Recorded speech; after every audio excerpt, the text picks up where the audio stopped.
In August of 1961, East Berlin officials installed barbed wire under the commands of the Soviet Union. It rose to a 13-foot tall wall that reduced the Berlin migration. It tragically separated thousands of families, wounded hundreds of people, and caused 138 casualties. It also had a vital role in the Cold War and was a triumphant representation for the Eastern Communists' success. Due to the fall of communism, it was demolished 3 decades later. About 16 years after World War II ended, conflict arose about Germany being separated into East Germany and West Germany. Germany had lost World War II, so West Germany and West Berlin were controlled by the main Western Allies, France, Britain, and the United States. Since there were no major powers besides the Communist Soviets in the East, they controlled East Germany, as well as East Berlin. The problem was that thousands of refugees from the war were rushing into West Berlin from the east. Although West Berlin was a thriving city at the time, the economy of East Berlin was gradually falling. Jobs were dwindling, property quality was poor, and necessities were overpriced. To make matters worse, the government was doing nothing to help the citizens. Due to these conditions, citizens of East Berlin were moving to the west across a border that was, at the time, a simple white line. Instead of helping the lives of East Berliners, Walter Ulbricht, a communist politician, had a different idea. In a meeting with East German politicians on June 15, 1961, Ulbricht was asked what he would do about the Berliner migration. His reply was, "I take your word to mean that there are people in West Germany who would like us to mobilize the building workers of the German Democratic Republic's capital to build a wall. I am not aware of any such intention. Our building workers are busy erecting new houses. Nobody wants a wall." Ulbricht lied. Unbeknownst to the public, Ulbricht was actually planning to build a wall. Meanwhile, another powerful communist was playing a major part in the war. Nikita Khrushchev became the leader of the Soviet Union after Joseph Stalin's death. Despite being hard to understand and rather sly, Berliners were fine with him at the time because of his improvement to the housing system in Berlin. Khrushchev was unpredictable in the Cold War. He made repeated threats throughout the war, one of them being to take control of the communications of West Berlin and signing a treaty that could have done great harm to the United States. Khrushchev's strategy was not to use force on his enemies, but to put pressure on them instead. He did this by discussing plans to stop the East to West Berlin migration in various meetings, sending letters to President Eisenhower about the subject, and so on. Khrushchev agreed with Ulbricht on one solution: build a wall separating East and West Berlin.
Construction of the wall then began without warning on midnight of August 13th.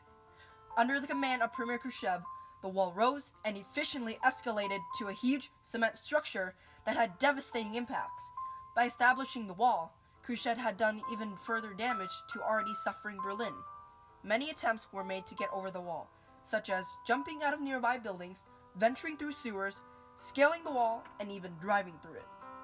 These East Berliners risked their lives for a better opportunity, job, and overall future in West Berlin. The Berlin government would not let them have it their way.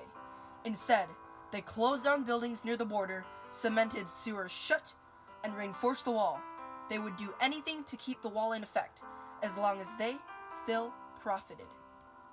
The wall also led to other escape attempts, such as disguising as Soviets and taking unauthorized trains.